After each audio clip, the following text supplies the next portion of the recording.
जब किसी के आदेश के द्वारा आदेश देने पर आप काम करोगे तो आप उससे मजदूरी ले सकते, तुम्हारा हक बनता।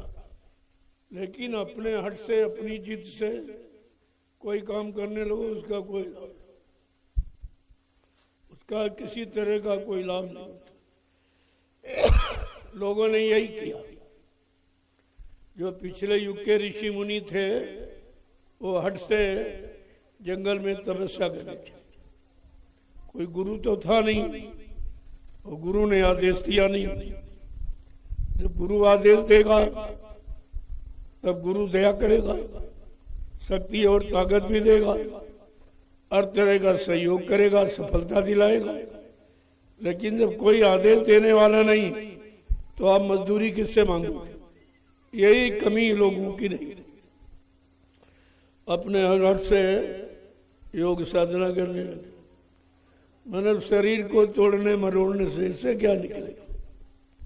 अरे भाई ये तो साधन है, अगर साधन खराब कर दोगे, तोड़ मरोड़ डालोगे तो फिर ये साधन आपका फेल हो जाएगा, और साधन फेल हो जाएगा तो सारे जीवन का खेल ही खत्म हो जाएगा।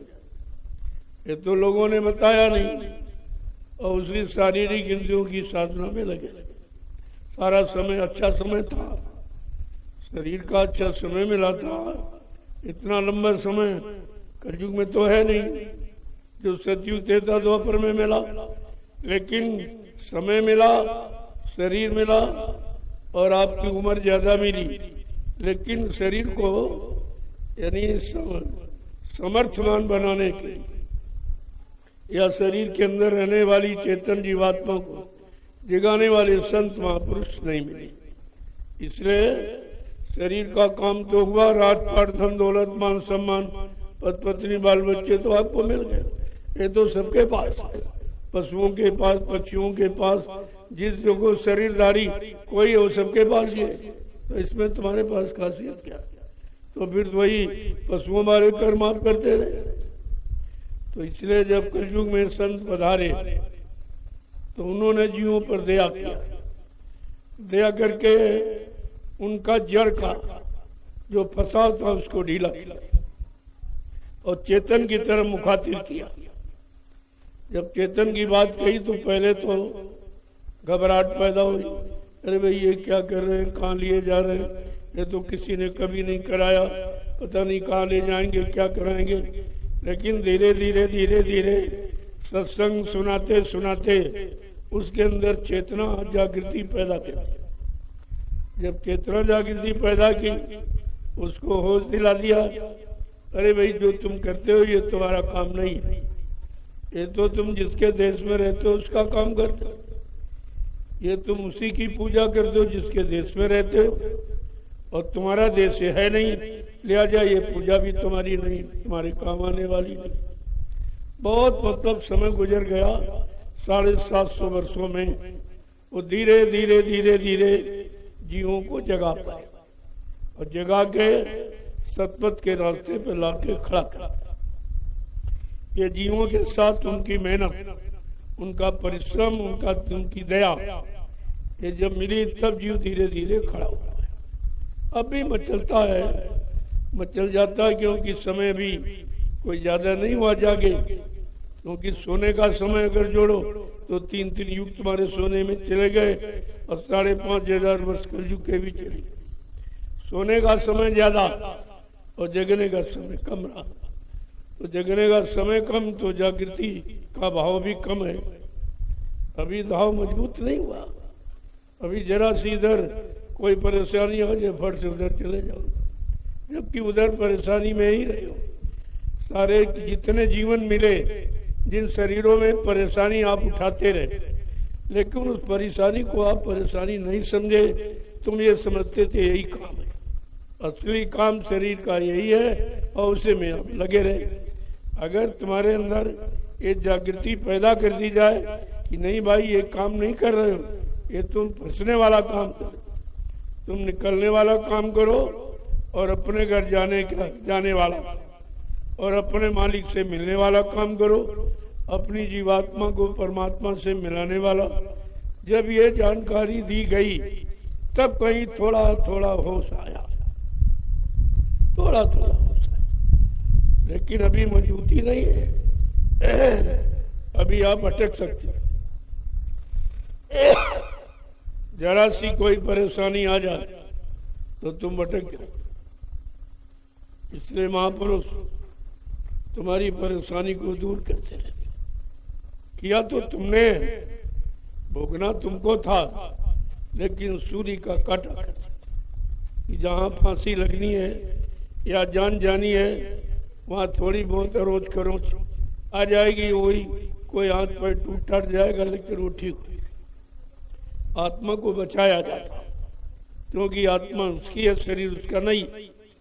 लेकिन चूंकि शरीर में उसकी आत्मा रहती है, इसलिए शरीर का भोग जो दंड के रूप में वो तो आपको दिलाया जाएगा, लेकिन सरल ताकि शरीर साबुत बना रहे, क्योंकि ये साधन है। साधन पूरा फेल हो जाएगा तो फिर कुछ काम नहीं होगा।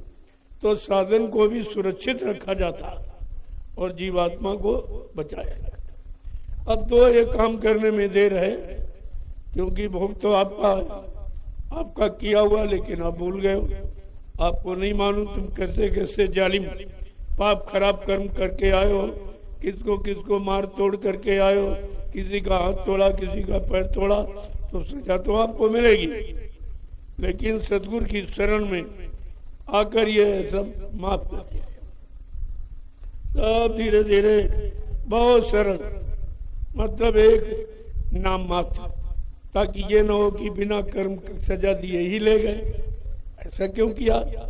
क्योंकि ये पहले काल ने वादा करा लिया, ठीक आप हमारे देश में आए हो अपनी जीवात्मा को ले जाने के लिए, तो आप ले जाइए, लेकिन जबरदस्ती नहीं करेंगे।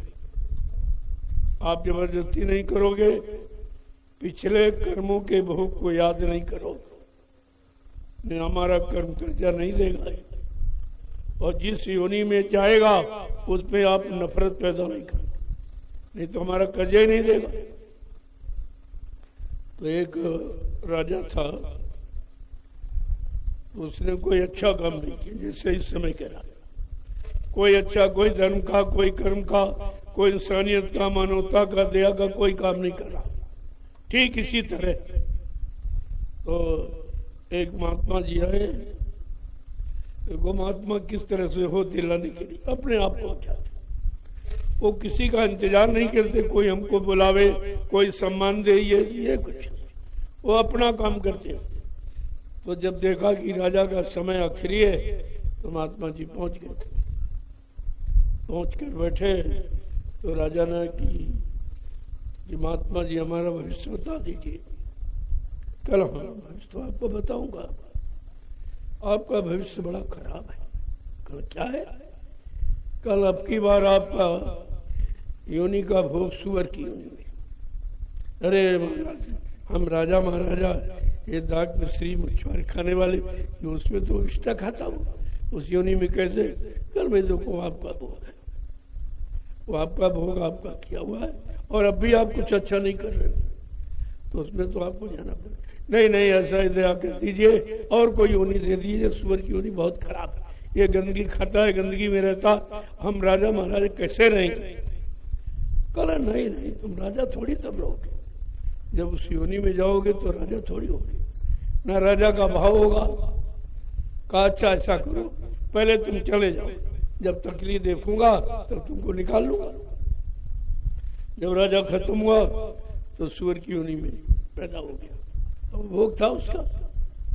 जब पैदा होगा कुछ बड़ा होगा। एक दिन नाली में लौट रहा था तो महात्मा जी निकले, कहा राजन चलो। कल कहाँ? अरे कल हम भूल गए आप, चलिए। यहाँ कहाँ लौट रहे, तुम तो राजा थे, इन नाली में लौट रहे हो। कहते महाराज बस इसी में अच्छा लग रहा, अब इसी में अच्छा लग रहा और कहीं अच्छा नहीं लगा, अब रहने दीजिए, हमको इसमें बड़ा आनंद है और सुख है।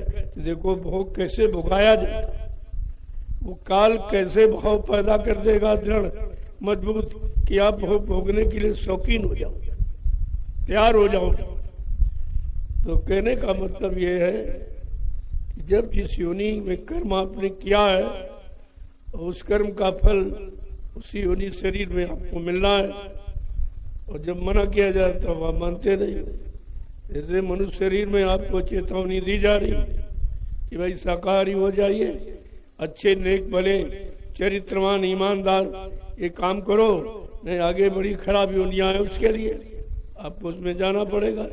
लेकिन वो बेहोश है, बिल्कुल इतना डूब गया है कि उसकी समझ में नहीं आ रहा ये हमारे लिए कह रहे हैं, हमारी भलाई के लिए कह रहे हैं, हमारे कल्याण के कुछ बात समझ नहीं है। ऐसे ऐसे मानो फिर अपनी पुरानी पद्धति में, पुराने उस जन्म मरण में वो पुरानी भोग कर योनियां जो आया उन्हीं शरीरों में फिर चला जाए। अब वो इतनी एक योनि में तमाम शरीर बने। जैसे पक्षी की एक योनि है, अब कितने तरह के पक्षी आप देखिए, इसी से आप हजारों जन्म पुरुषन नहीं मिले। फिर पशुओं को देखिए, कितने तरह के पशु हैं, कोई एक ही थोड़ी है, उनमें हजारों वर्ष आपको पुरुषन नहीं मिलेगी। फिर जंगली जानवर कितने तरह के, और फिर ये कीड़े मकोड़े बहुत बारीक जो माइक्रोस्कोप से देखे जाते हैं, एकदम जाल था बच्चे। और उन सब में आपको जाना है, क्योंकि तुम्हारा कोई कर्म मानव शरीर पाने वाला नहीं। जिससे मानव शरीर मिलता है, पार जाना तो बहुत दूर है, दोबारा मानव शरीर मिल जाए वो भी कर्म आप नहीं करते। सब पशुओं वाले कर्म, खाना पीना सोना कमाना, मल मूत्र त्याग करना, आल औलाद बच्चे पैदा करना, इसके सिवा तो कुछ काम नहीं करते। जब यही काम करते रहोगे तो उसके लिए उसने 83,99,999 शरीर जिसमें योनियां तैयार कर कि आपको इसी में करनी के अनुसार जाना चाहिए। पर पता नहीं आमन हो न हो, ये मानव शरीर मिले मिले ना मिले, मानव शरीर के जानकार संत महात्मा आए ना आए, उनके लिए कोई जरूरी तो है नहीं, वो अपनी मौत से आते हैं। अब पता नहीं फिर ऐसी मौत करें करे ना करें। तो कहा इसलिए मौका मिला है तो अब की बार चूको मत। और फिर इतना सरल उपाय किसी ने बताया, संत महात्मा 750 वर्षों में बहुत आए, कबीर, नानक, पलटू, रविदास, नाभादास, चरणदास, हजारों, लेकिन ये मौका किसी ने नहीं दिया, इस तरह का वादा किसी ने नहीं किया। जीवात्माओं के लिए सरल रास्ता, सरल साधन और सरल युक्ति किसी ने नहीं दी, और वादा भी किसी ने नहीं किया कि हम पहुंचा कर ही मानेंगे। अजल तो किसी ने कहा ही नहीं।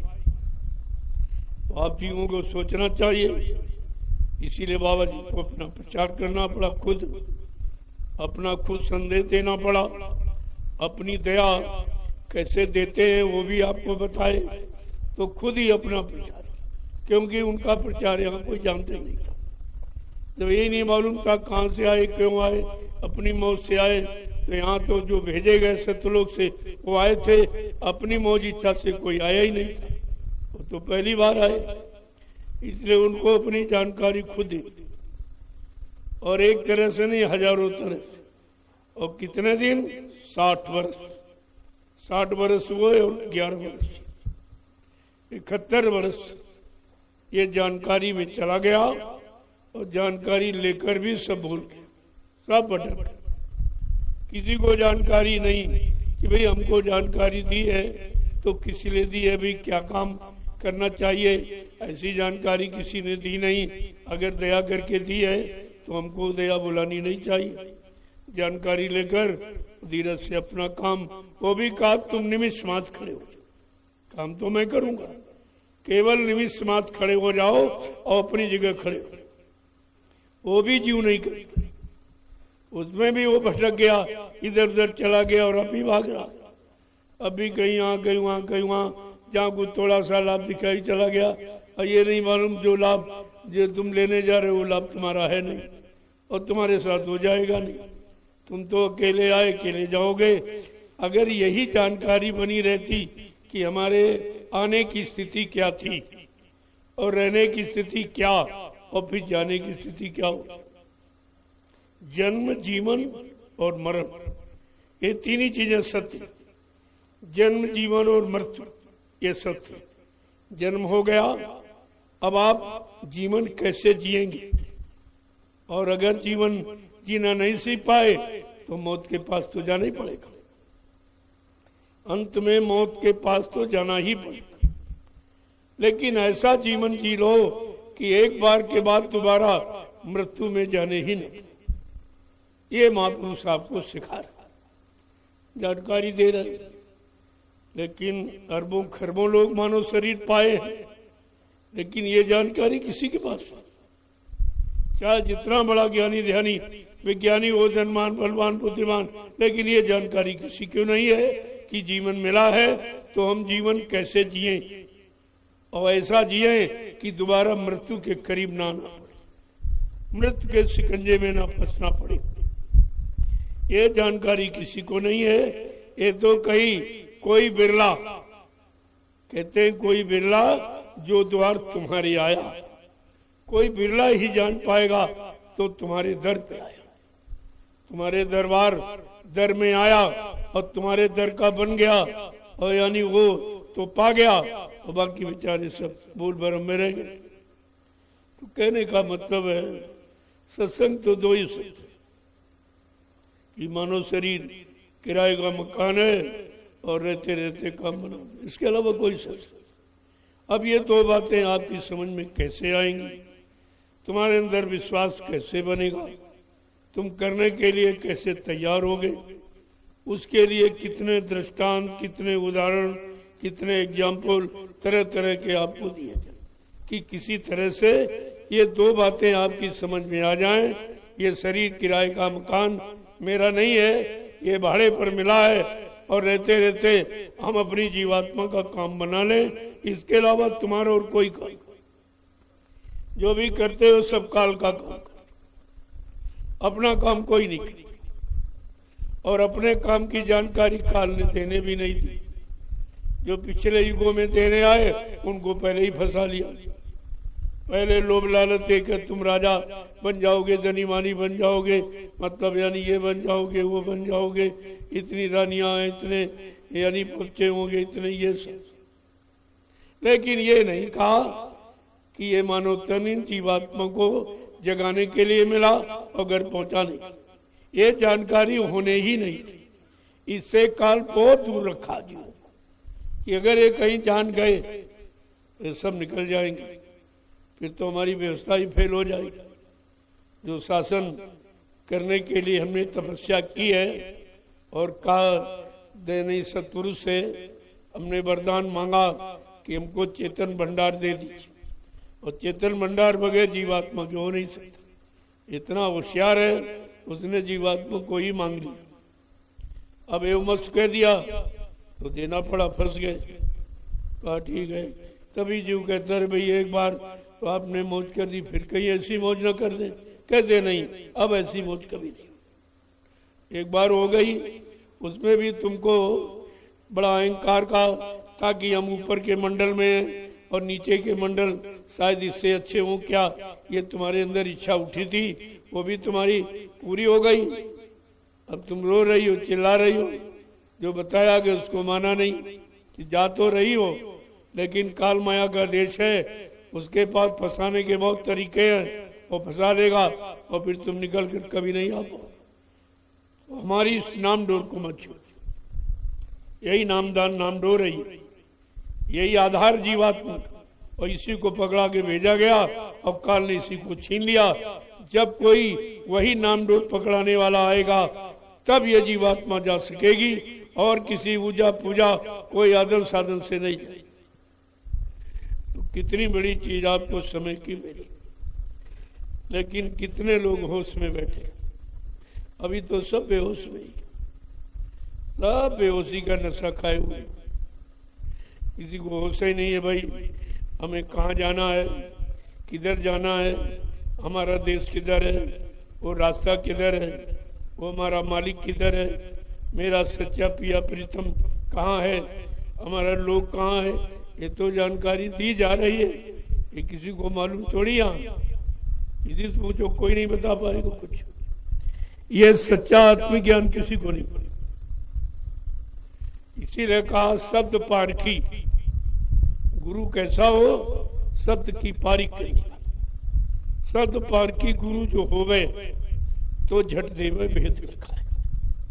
तो झट मानी तुरंत आपको भेद यानी भेद भाव तुम्हारा खत्म करके शंका संदेह और सच्चा रास्ता पकड़ा दे।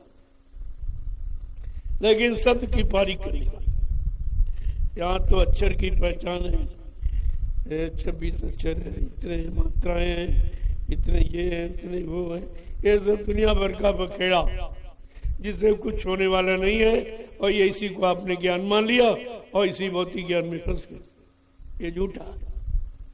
वो है आत्मज्ञान, शब्द ज्ञान जिसे कहते हैं, वो अक्षर अक्षर निश्चर के पार, वो अक्षरातीत है, वो अक्षर में है ही नहीं।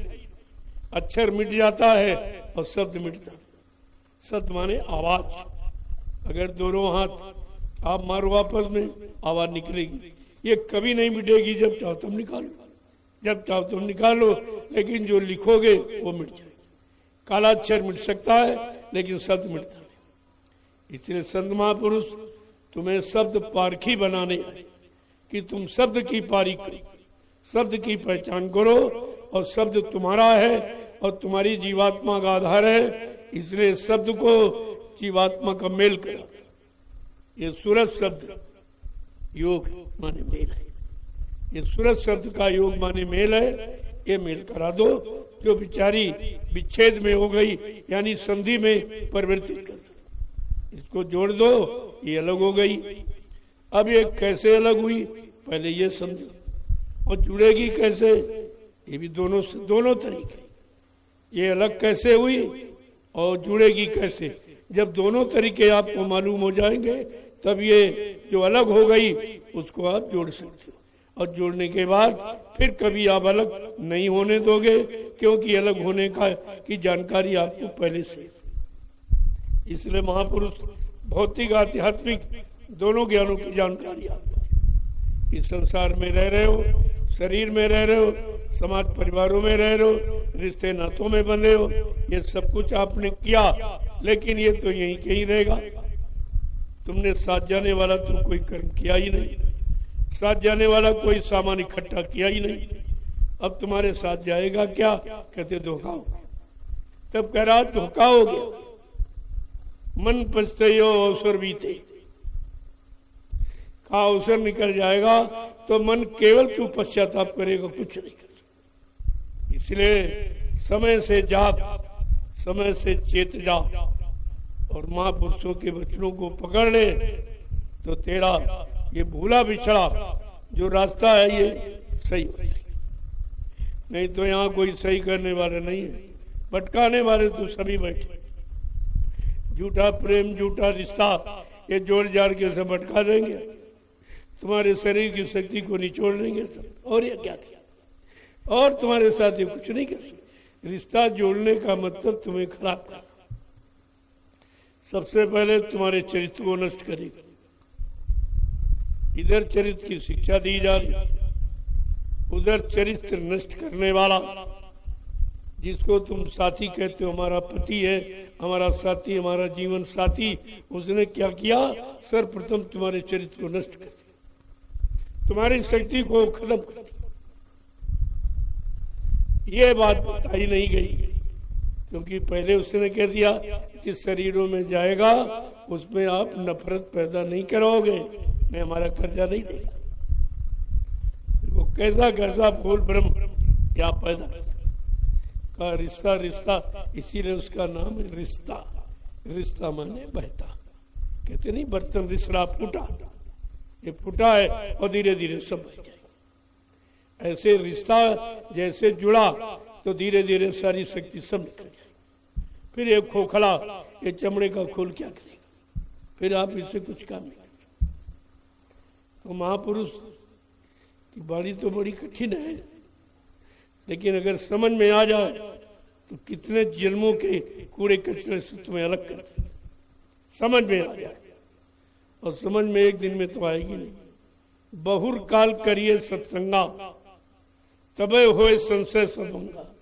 बहुत समय तक सत्संग करो, सुनो सुनाओ, पढ़ो पढ़ाओ, लिखो पढ़ो, नहीं करो, ये सब भूल भरम है।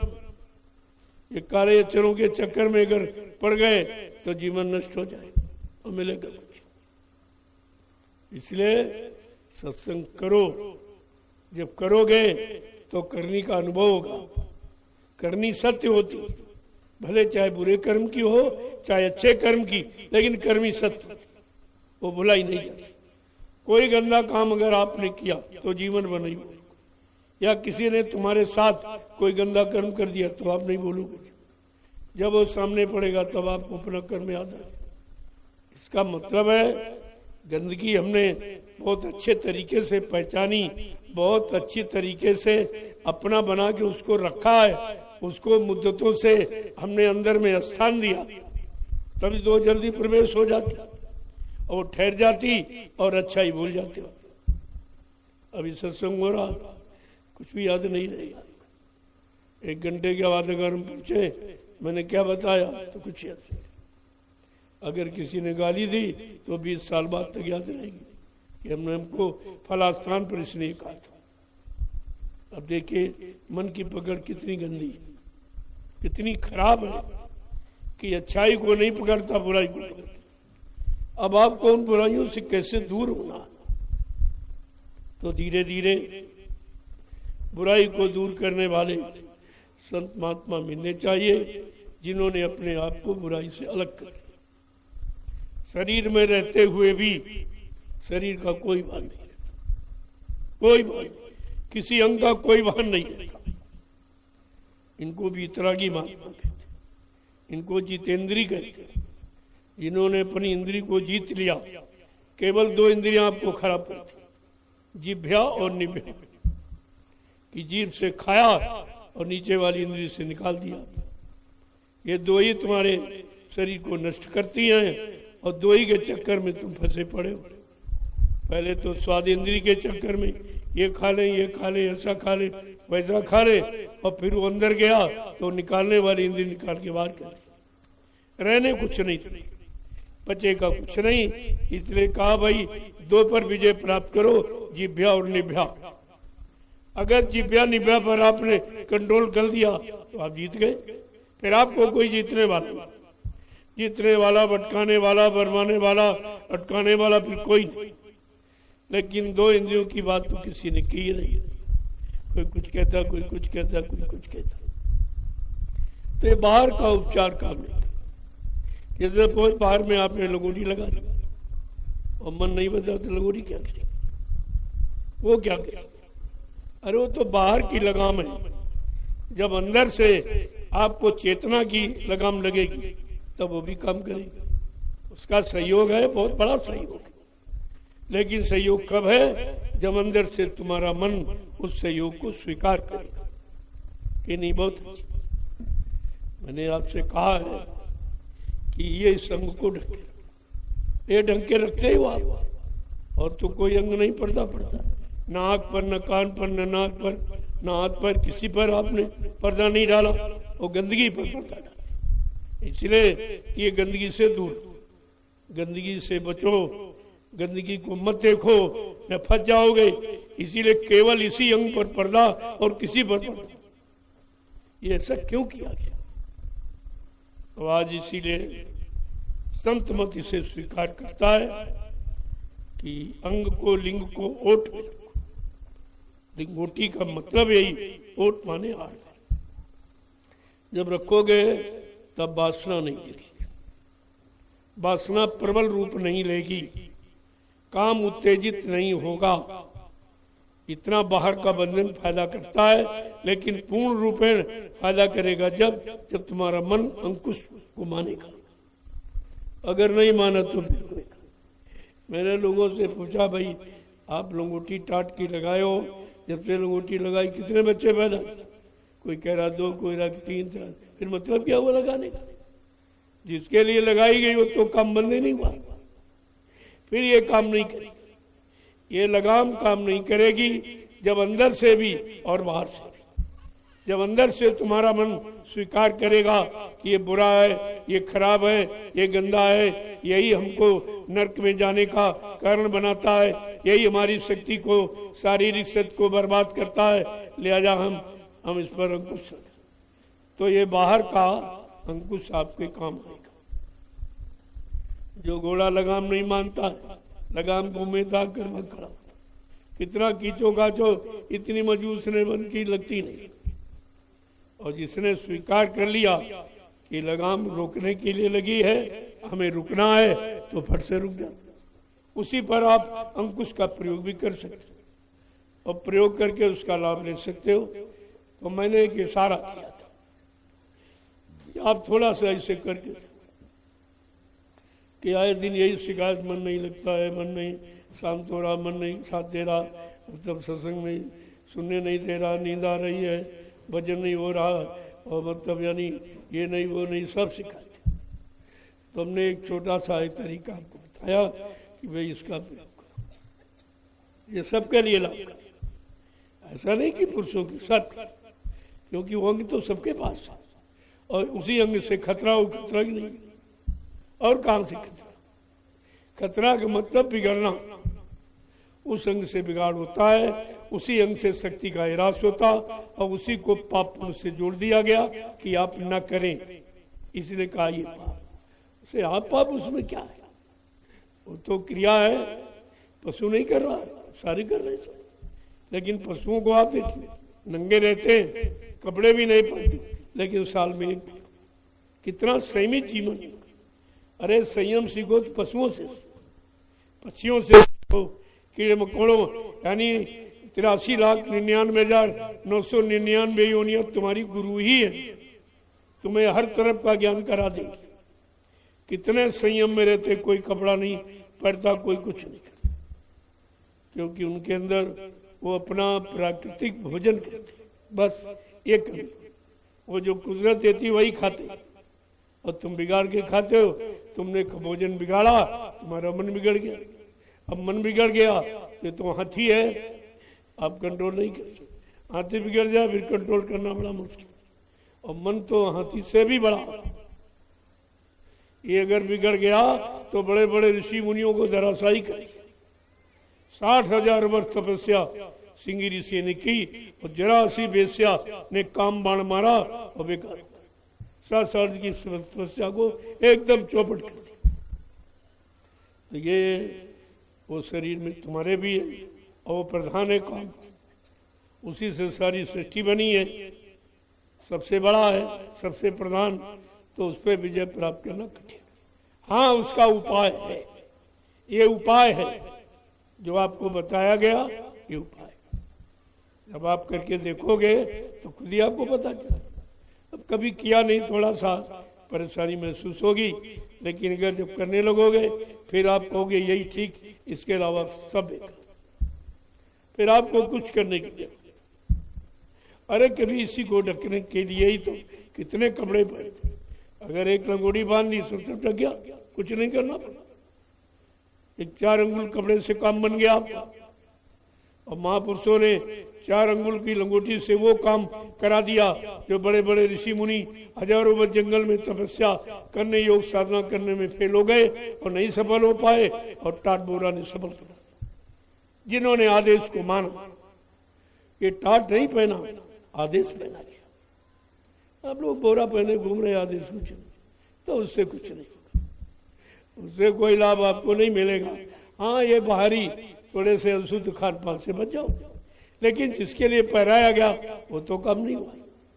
उस काम की आप सोच ही नहीं पाए, ये लंगोटी क्यों लगाएगी क्या, और उसका प्रदर्शन आत्मदर्शन दोनों कराएंगे। जब उड़ीसा की तरफ काफिला गया, शाम को जब रात्रि पड़ाव जहाँ पड़ता था सत्संग, तब कहा जाता था, ऐ जंगलवासियों चलो चलो चलो, जंगलवासियों चलिए।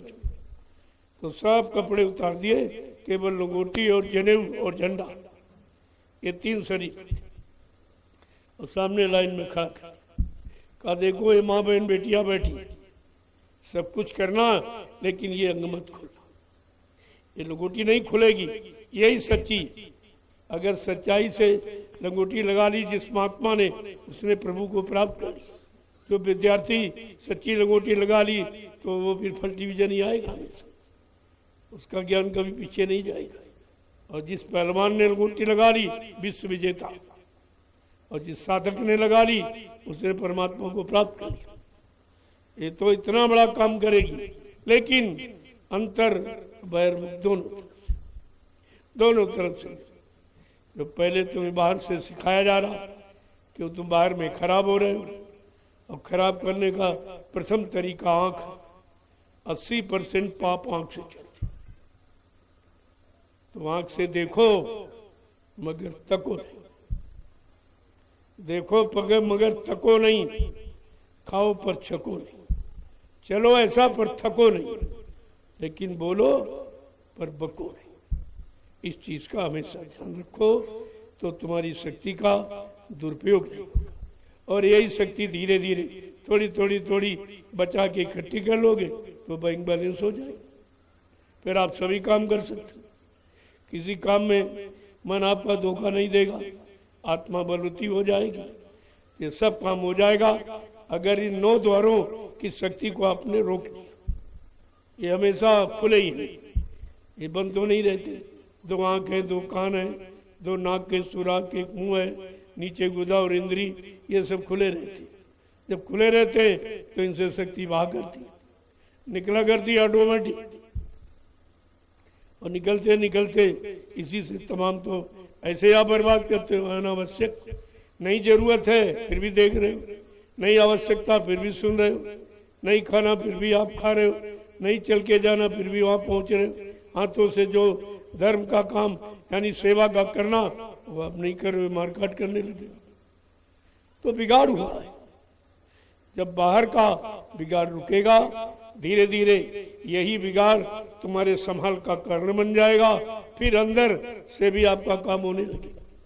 लेकिन प्रयास अभी से शुरू करो। तो मैंने धीरे धीरे एक कदम उठाया कि नहीं, तुम्हारा मन रुकता है, इतने कपड़े आज तक पहरे हो लेकिन मन नहीं रुका और खराब हो गया, तो जरा ये 4 अंगुल का कपड़ा लगा देखो, इससे आपका काम बन जाएगा, इससे बहुत वासना शांत हो जाएगी। जब ये लगी होगी तो आपको ध्यान रहेगा कि हमको लंगोटी लगवाई गई, हमको आदेश दिया गया। आदेश का पालन ही भक्ति है, आदेश का पालन ही शक्ति, और भक्ति शक्ति, और शक्ति तुम्हारी जुक्ति मुक्ति का कारण बन जाएगी। इसलिए जो कहा जाए उसको धीरे धीरे, आपने किया नहीं है तो थोड़ा महसूस होगा, लेकिन जहाँ आपने महीने 2 महीने किया फिर आपको यही होगा कि अगर कोई कपड़ा नहीं तब भी आपको नंगा नहीं कहा जाए। ऐसे आप कपड़े के अंदर भी नंगे हो, चाहे 20 कपड़े पर, नंगा पर नहीं गया आपका। देखो यानी मतलब इतने कपड़े पहने हो नंगे, और अंगूठी 4 अंगुल लगा ली तो कपड़ों की आवश्यकता नहीं है, ना भी पहनो तब भी आपको नंगा नहीं कहा जाए। ये महात्माओं का इशारा है। उन्होंने धीरे धीरे जीवों को मोड़ने के लिए कैसी कैसी युक्तियां तैयार की, और थोड़े में काम। ये 20 गज कपड़ा पहने घूम रहे हो, 4-4, 5-5 कपड़े पहने हो, नंगे हो, जिसके लिए पहरा उस पर कोई अंकुश नहीं, इन कपड़ों का कोई अंकुश नहीं। ये कपड़े तो बिल्कुल अलग है, उससे टच भी नहीं कर रहे, तो उसको रोकेंगे क्या? इसलिए ये 4 अंगुल का कपड़ा ये कितना बड़ा काम करेगा ये तो समय बताएगा। जब आप अंदर बाहर दोनों तरफ से बैराग धारण कर लोगे तब इसका लाभ देखना कितना बड़ा लाभ है। तो कहने का मतलब ये है, जो भी इशारा किया जाए वो आपके लाभ के लिए, वो कर लिया गया तब बताएगा। अगर न किया गया तो आपको कैसे बताया जाता है इसका लाभ क्या? जिसने किया है वही तो लाभ बताएगा। इसका बहुत बड़ा लाभ, किसी तरह का कोई भाव कहीं रहो। 16,108 गोपिकाओं बीच कृष्ण रहते थे, लेकिन संदीपन गुरु के द्वारा जो टाट की लंगोटी थी उसका प्रभाव था, उसके घर नहीं कुछ नहीं कर पाते। वो भी तो गुरु की महिमा है, और गुरु की दया है, गुरु की शक्ति, गुरु की भक्ति, आदेश पालन ही तो गुरु की भक्ति है। और उसी भक्ति में शक्ति समाई हुई है, आपको मिल जाएगी, आपका काम सरल हो जाएगा। फिर कोई मतलब नहीं कोई जल्दी कुछ करना चाहे खत्म कर भी नहीं सकता। तो ऐसी व्यवस्था आपको बता दी गई, बहुत कम खर्चा। 4 अंगुर कपड़े का क्या खर्चा है? सारा कपड़े ओढ़े 4-4, 5-5 पैरे घूम रहे हो, नंगे हो, फायदा क्या उसका? जिस अंग के लिए कपड़ा पहना उस अंग से कोई मतलब ही नहीं, उस पर कोई अंकुश नहीं है, उस पर किसी तरह का कोई कपड़े का प्रभाव नहीं है, फिर इन कपड़े का मतलब क्या है? इसलिए बात को समझा कर मैंने धीरे धीरे तुम्हारे सबके भाव विचारों को देखा और तुम्हारी आवाज को सुना कि ये नहीं हो रहा, ये नहीं हो रहा, ऐसा नहीं हो रहा, ऐसा। और इस समय तो बहुतायत है, एकदम चरित्र में आग लगी, काम सड़कों पर नाच रहा, इतना कलयुग प्रबल है, ये जाने की तैयारी में है, इसलिए मटिया मेट कर देगा। लेकिन संत महापुरुष अपने जीवों को कैसे बचाते, कैसे काल से सुरक्षित रखते, और काल कुछ भी नहीं कर सकता। तो जो आपको बताया जाए, कहा जाए, उसका धीरे धीरे पालन करो। वो देखो, करके देखोगे, अरे भाई खा के देखोगे तभी तो बताओगे स्वाद कैसा है। लाभ कैसा, बिना खाए तो कोई लाभ और स्वाद बता नहीं सकता। ऐसे पीना कि ये तो आप खुद, क्योंकि आपने कभी किया नहीं, और इससे पहले तो था ही, पहले बगल गोटी कोई नहीं रहता था, तब ये बीमारी नहीं थी। हाथ उतरना, हाइड्रोसिल होना, ये बीमारी, वो बीमारी, पेट संबंधी कोई बीमारियां नहीं थी, केवल कमर कस, कमर को टाइट करके। लेकिन अब ये सब खत्म हो गया।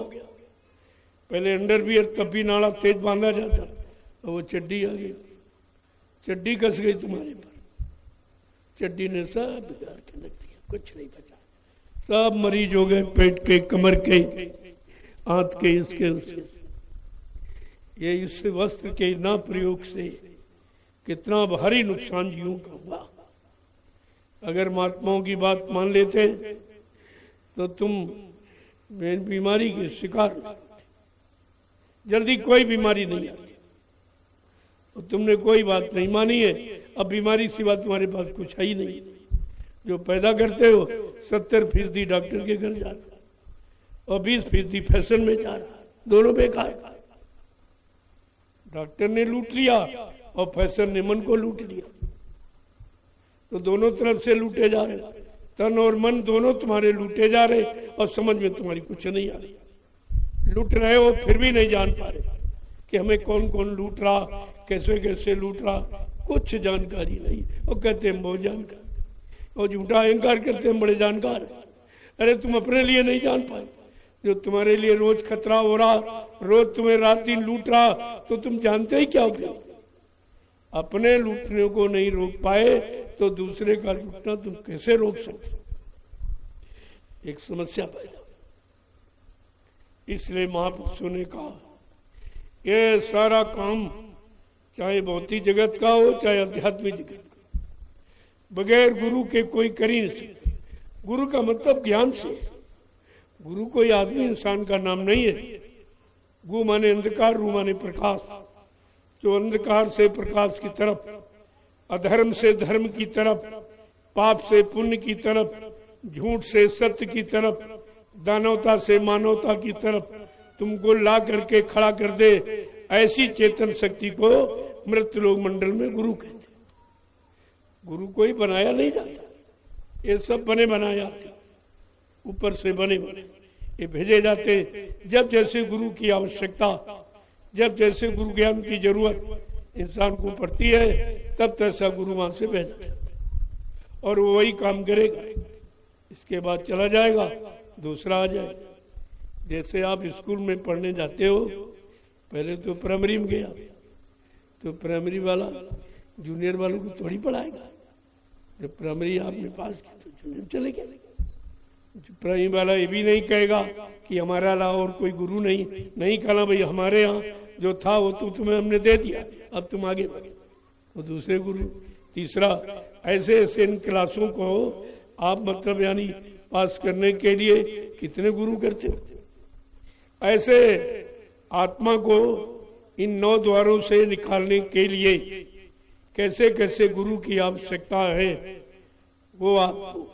तो कल ये गुरु अलग अलग हुए, लेकिन सतगुरु तो सबका गुरु, सतगुरु जो सबका गुरु। अब आपको एक एक अलग अलग नहीं, वो तो सारा ज्ञान कराते, जैसे डिग्री वाला प्राइमरी से लेकर डिग्री तक पूरा ज्ञान कराते। ये सतगुरु है आत्मभेदी, ये सब कुछ जानने वाला और सब कुछ करने वाला। और ये मिल जाए तो फिर आपको किसी गुरु की आवश्यकता ही नहीं, वो सारे गुरुओं का काम कर देगा और सबको यानी सबकी शिक्षा और सबका ज्ञान करा देगा। और तुम सबको वो सब जगह सारे लोग मंडलों से निकालकर तुम्हारी जीवात्मा को घर पहुंचा दे। इसे कहते हैं सत्संग, इसकी जरूरत। मैंने धीरे धीरे से प्रारंभ किया, क्योंकि आप जानते नहीं थे। अगर शुरू से कहते तो आप भाग जाते कि पता नहीं क्या कह रहे हैं, ये तो समझ में नहीं आ रहा, कहीं लिखा भी नहीं और किसी ने बताया नहीं, पता नहीं क्या रहे क्या कह रहे। तो धीरे धीरे धीरे पहले मिला जुला के, दवा जब कड़वी होती है तो शहद मिला के खिला दिया जाता। दवा का प्रभाव नहीं खत्म होता, तुम्हारी जबान के अनुसार स्वाद दे दिया जाता, तो दवा खिला दी जाती। ऐसे महापुरुषों ने थोड़ा सा भौतिक जोड़ करके आपको अध्यात्म शुरुआत की। अब धीरे धीरे धीरे निखालिस अध्यात्म की बारी आ गई। अगर यही सुनाते रहेंगे तो ये सब योनियां ऐसे ही भटकती रहेंगी।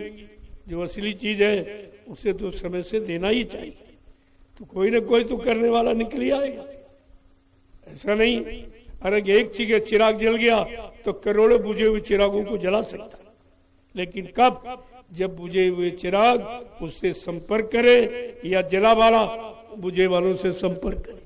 बिना संपर्क के नहीं जलाया जा सकता। जलाने का मतलब बिना संपर्क के ज्ञान नहीं दिया जा सकता, अनुभव नहीं कराया जा सकता, तो संपर्क तो करना ही पड़ेगा। इसीलिए स्पर्श भी एक आपको अनुभव है। स्पर्श ठंडा और गर्म दोनों, पता चलेगा भाई छूने से ये ठंडा है कि गर्म, ये हमारे मन को खराब कर रहा है कि हमारे मन को शुद्ध कर, संतुष्टि प्रदान कर। उधर आप जाते इतने में ही खराब हो जाते और लोग इतने में तुम्हें खराब कर देते, और थोड़े से अनुभव में तुम्हारा सब काम बन गया। अनुभव भी करा दिया तुमको और शांत भी कर दिया। ऐसे ऐसे जब अनुभव आप करने के लिए तैयार हो गए तो सब करा दिया। वो इसीलिए आए हैं और अपना काम करके। अब तुम्हारे करने में, लेने में, समझने में, विश्वास में देरी है। इधर से कोई देरी नहीं, तुम्हारी तरफ से देरी। जय गुरुदेव, जय गुरुदेव, जय गुरुदेव, जय गुरुदेव, जय गुरुदेव। नाम किसका? प्रभु का। जय गुरुदेव। नाम किसका? प्रभु का। प्रभु का प्यारा नाम। जय गुरुदेव।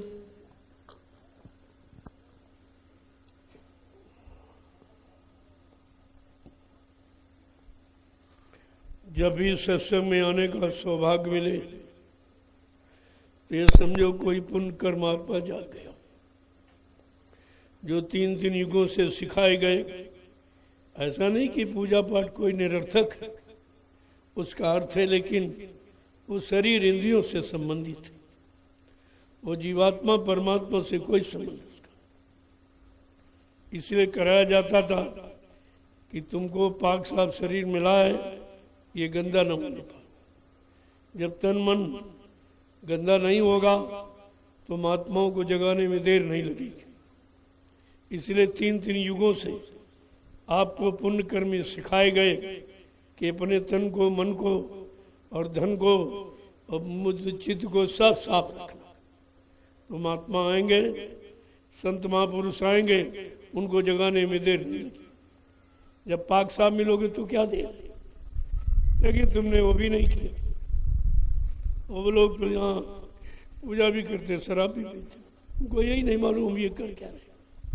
मांस भी खाते, अंडे भी खाते, झूठ बोलते, छल कपट सब करते, जितने बुरे कर्म हैं वो सब करते हैं और ये भी करते हैं, तो मतलब क्या निकला फिर इसका?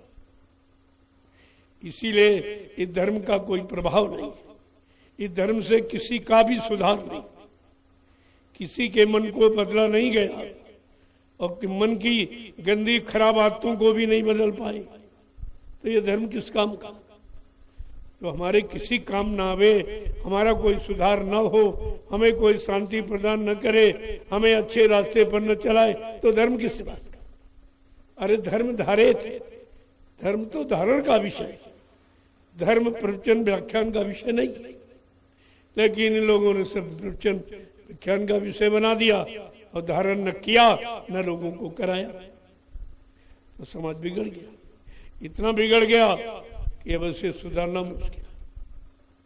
अब ये बहुत मुश्किल, बिना संत महापुरुषों की दया के एक भी जीव नहीं सकते, और किसी के बस की बात नहीं जो ठीक कर ले। तो ये इसीलिए इस भारत देश का प्राचीनतम सिद्धांत है गुरु करना। बहुत प्राचीन काल से ये पद्धति है, भाई गुरु करो गुरु करो। इसलिए कहते भाई अब कुछ जीवन को बदलने के लिए, जीवन को नए मोड़ पे लाने के लिए, क्योंकि समाज परिवार का तो मोड़ देख लिया, उससे मिला तो कुछ नहीं, जो था वो भी चला गया। अब शेष जीवन जो बचा है उसको तो बनाने में लगा ले। ये आपको धीरे धीरे धीरे सिखाया जाता था। पहले महात्मा गृहस्थियों गांव में एक महात्मा सब लोग रखते थे, वो गांव की परेशानियों को दूर करता रहता था अपनी जड़ भक्ति के द्वारा। जड़ भक्ति के द्वारा जड़ शरीर पर आने वाली आपत्तियों मुसीबतों को कम करता रहता। अब तो भी नहीं है, ना तो महात्मा की कोई पहचान, न कोई महान आत्मा है। अब महान आत्मा नहीं, कोई भेष है। काम नहीं रहा, नाम नहीं, और जब काम नहीं है तो नाम किस काम का? जब काम नहीं होगा तो लोग नाम को बोल जाएंगे, तेरे नाम गलत है, ये झूठा नाम, इसने काम ही नहीं किया। तो धीरे धीरे व्यवस्था खराब, क्योंकि इनमें मान सम्मान था महात्मा का, लेकिन महान आत्माओं का मान सम्मान था। जिसकी आत्मा महान माने जगी और तमाम सोई हुई आत्माओं को जगा दे, वो महान आत्मा कहलाती है। तो इसलिए उनका मान सम्मान था। अब इन लोगों ने देखा कि इसमें बड़ा मान सम्मान, तो उन्होंने काम तो किया नहीं, भेष बना लिया। भेष बना लिया, धीरे धीरे धीरे धीरे समय बढ़ा और भेष को ही मानता मिल गया। अब इसके पूजा देश में होनी। अरे भेष उस अमर देश को ले जाने वाला था, उसकी तरफ ज्ञान कराने वाले को ये भेष यहाँ दिया गया था कि अगर तुमको ब्रह्म के मतलब स्थान को प्राप्त करना है तो ये गेरुआ कपड़े, ये भगवा वस्त्र, ये लाल वस्त्र, ये दूसरे स्थान की पहचान। ये ब्रह्म का स्वरूप है, लाल सूरज जैसे निकलता सुबह, बस ये ब्रह्म का स्वरूप है। तो ब्रह्म को प्राप्त अगर करने की इच्छा हो तो इन भगवा वस्त्र वालों से मिल लेना। अब वो मान सम्मान, अब तो इस समय देखो शराब कबाब पीने वाले, चर्च गाना भीम, जितने गंदे काम हो सकते वो सब इसी वेश में किए। इस वेश को भी बदनाम कर दिया। राजा और रैयत दोनों खराब, दोनों ने बर्बाद कर दिया। इसलिए दोनों सजा पाने के अधिकारी। कुदरत की सजा से कोई नहीं बचेगा कि तुमने ये महात्मा का आवेश, जिसने ब्रह्म को प्राप्त कर लिया, उसका ये स्वरूप है, उसकी ये पहचान थी मृतलोक में, जिसको ब्रह्म प्राप्ति की जरूरत हो इनसे मिल लेना। ये यूनिफॉर्म उनकी है जिन्होंने ब्रह्म को प्राप्त कर लिया। अब तो ये सब शराबी कबाबी सब बने। तो भेष को इतना बदनाम किया गया है कि कोई इस देश में बिना सजा पाने वाला है ही नहीं। ऐसा कोई नहीं बाकी जिसको सजा ना मिले, और सब अब तो एकदम खुलेआम सब अपनाए। ये भी नहीं राजा कह रहा, अरे भाई भेद से महात्मा का है, ये ब्रह्म स्वरूप है, ये सब तुम शराब पीते हो, गांजा भांग अफीम, ये मादक वस्तुओं का प्रयोग, बुद्धि खराब करने वाले, मन को खराब करने वाले, इंद्रियों को उत्तेजित करने वाले पदार्थों का सेवन करते हो, ये तो भगवा वस्त्र है, भगवान की प्राप्ति का है। नहीं कोई कहने वाला। अंधेर नगरी अनबूझ राजा, इसी समय के लिए कहा गया था, आज वो पूरा लागू। इसलिए कहा भाई तुम यहां से निकलोगे कैसे? पहले तो निकलना नहीं मालूम, फंसने को ही तुम अच्छा समझ बैठे हो, और फंसने के लिए तुम मोबाइल लगाम ले रहे हो। एक फंसा है, दूसरा फंसाने की बात करता। पहले बाप फंस गया शादी ब्याह में, कहता नहीं हमारा कर्तव्य है, हम बच्चे को भी फंसाएंगे उसी में। अरे तू जान गया है सारा दुख दर्द इसी का, तो कम से कम अपनी औलाद पर तरस खा। कहता नहीं हमारा कर्तव्य है, वो इसे कर्तव्य समझता। जिस मुसीबत में अपना फंसा रो रहा, उसी में बेटों को पाती, और माँ जिसमें रो रही उसमें बेटी को पाती। तो जब कोई नहीं समझ रहा तो तुम समझाओ कैसे? जग अंधा पुनि अंधा, ताते मच गई अधाधुंधा। इंधा तो अधाधुंध मची है, कई समझाऊं ये सब जग अंधा, मारे है सबको पेटे का धंधा, कई समझाऊं सब जग अंधा। एक दिन जाएगा लंगोटी बांधे बंदा, ये बाद में लंगोटी क्यों पहनाई जाती? तब क्या जरूरत? जब जरूरत थी चेतन अवस्था में तब तो न पहरी न पहराई, और जब मर गए तो क्या लंगोटी लगा, सब उल्टा। अब लगाने का कोई मतलब ही नहीं, अब तो खत्म हो गया। लेकिन उपचार है, अंत में ये उपचार दिखाया जाता कि एक दिन जाएगा लकोटी बांधे बंदा, कई समझाऊं सब जगंदा। तो हकीकत तो ये है। अब इसको कह दिया जाए तो विद्रोह है। साच का ये जगमारन धावर, झूठन को इतवार, कहे कबीर फकीर पुकारी, उल्टा जग व्यवहार, निरंजन स्वामी कैसो तेरो दरबार। अरे भाई निरंजन भगवान काल भगवान, तूने एक कैसा जूंडा दरबार लगा रखा, जीवों को फंसाने के लिए, शर्म नहीं आती? कह रहा भाई हमने तो तपस्या की थी इसी काम के लिए कि हमारा भी राज चले, यहाँ मेरा भी राज चले, मेरे अनुसार जीवात्माएं रहेंगी और जाएंगी, अपनी इच्छा से नहीं जा सकती, ये मेरा अधिकार होना चाहिए। तब उसका अधिकार मिल गया, अब अपने अधिकार का प्रयोग कर। लेकिन संत महापुरुषों ने ये कहा, और सतपुरुष ने अंत टाइम पर ये कहा था कि ठीक है वरदान तो तुमको दे दिया, लेकिन मेरी एक संत सूरत, एक संत बोध मृत लोग मंडल पे आता जाता रहेगा, वो जीवात्माओं को जगा कर घर पहुंचाता रहेगा, तुम्हारी कोई दखलंदाजी नहीं होगी। कहाँ ठीक है, इतना तो फिर भी रास्ता रखा कि हमारे रास्ते को नहीं बंद कर सकता, हमारी सुरतों को नहीं रोक सकता। लेकिन जो सूरत सुनेगी समझेगी नहीं तो उसको तो रोक ही लेगा। अब कितनी सुन रही, कितनी समझ, कितने को सुनाया गया और उनमें से कितनों ने सुना, न सुना न लिया न किया कुछ नहीं, फिर वहीं के वहीं। कल कहाँ हो?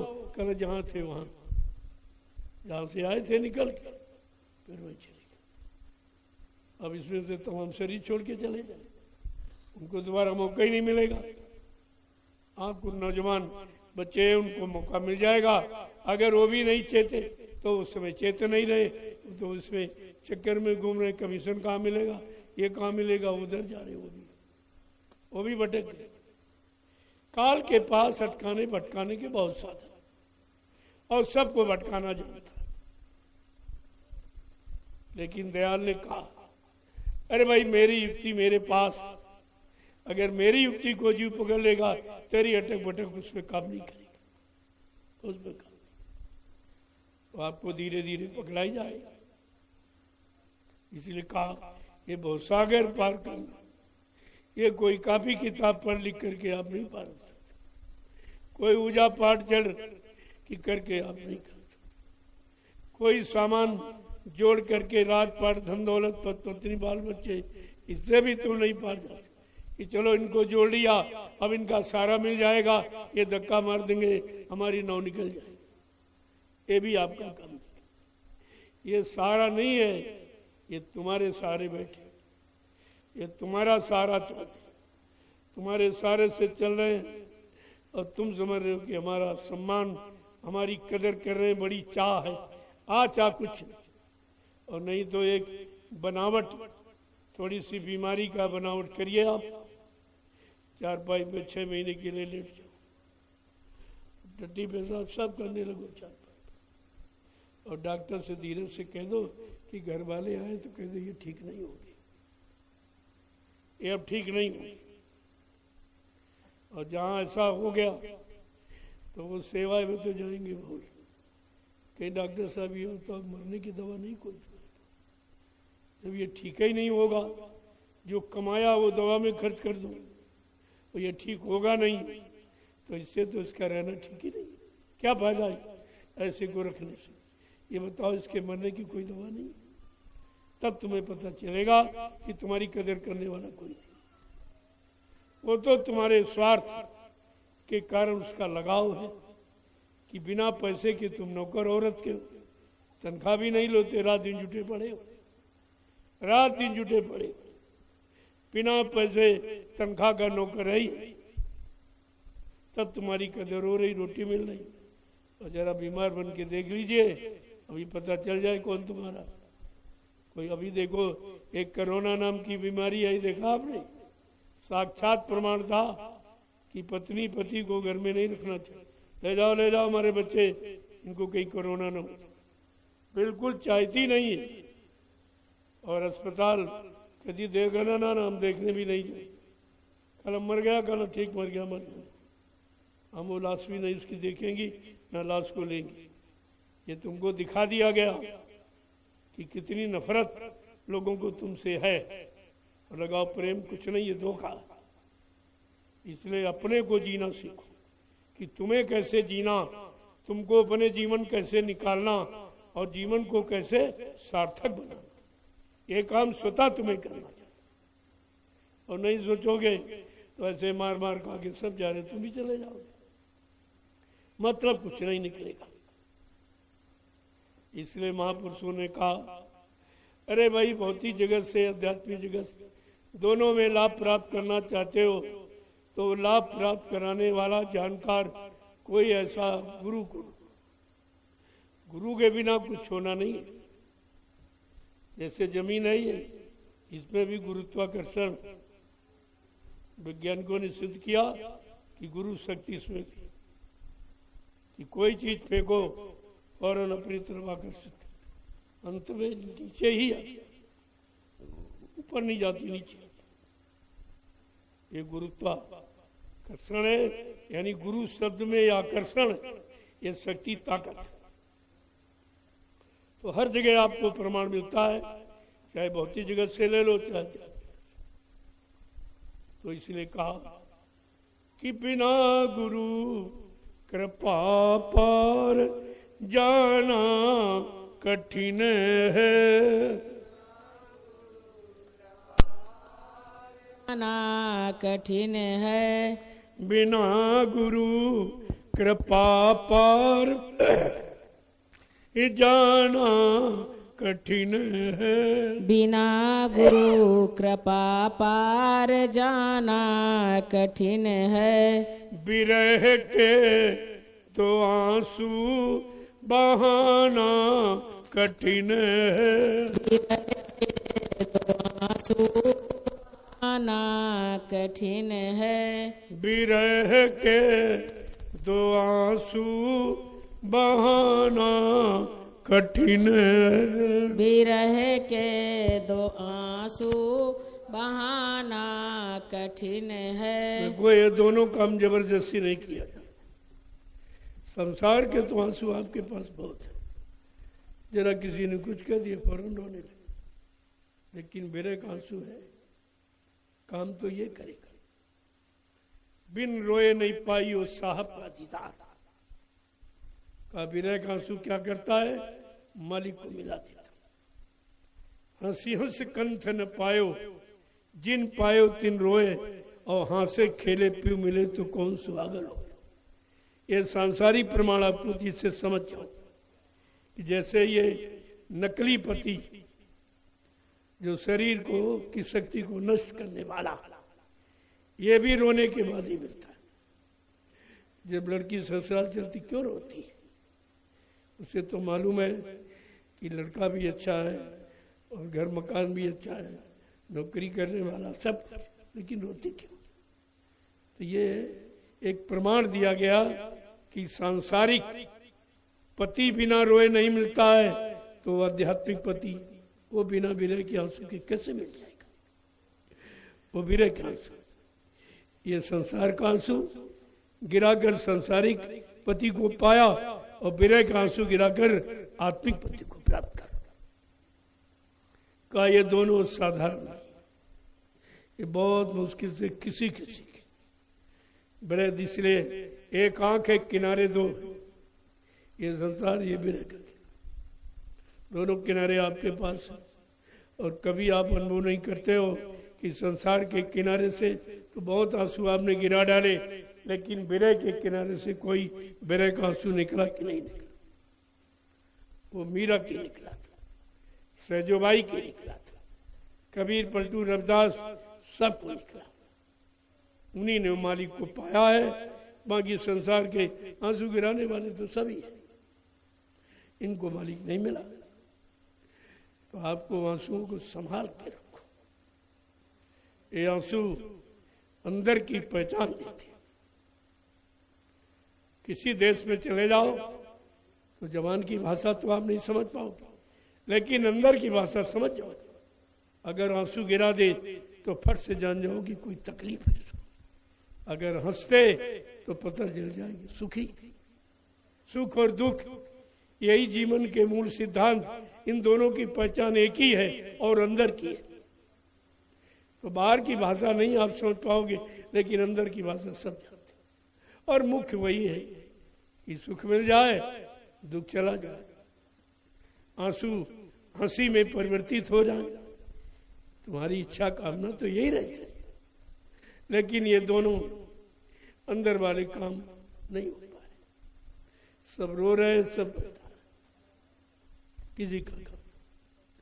तो महापुरुषों ने इशारे में कि बिना गुरु कृपा पार जाना कठिन है, बिना गुरु कृपा पार जाना कठिन है। विरह के दो आंसू बहाना कठिन है, विरह के दो आंसू बहाना कठिन है। कि सत्संग सेवा इस साधन न भक्ति, ये सत्संग सेवा ये साधन न भक्ति, और बिना प्रेम गुरु को रिझाना कठिन है, बिना प्रेम गुरु को रिझाना कठिन है। बिना प्रेम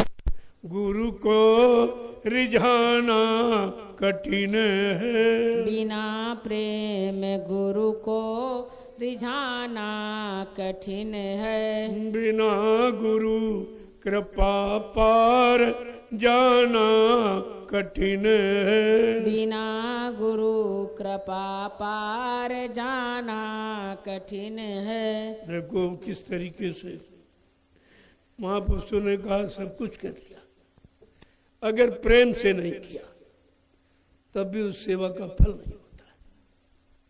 मजदूरी दो रात ही ना पाते हो, लेकिन ये मजदूरी कोई नहीं देगा। जो यहाँ सेवा करते हो ये मजदूरी कोई नहीं दे सकता, क्योंकि ये मजदूरी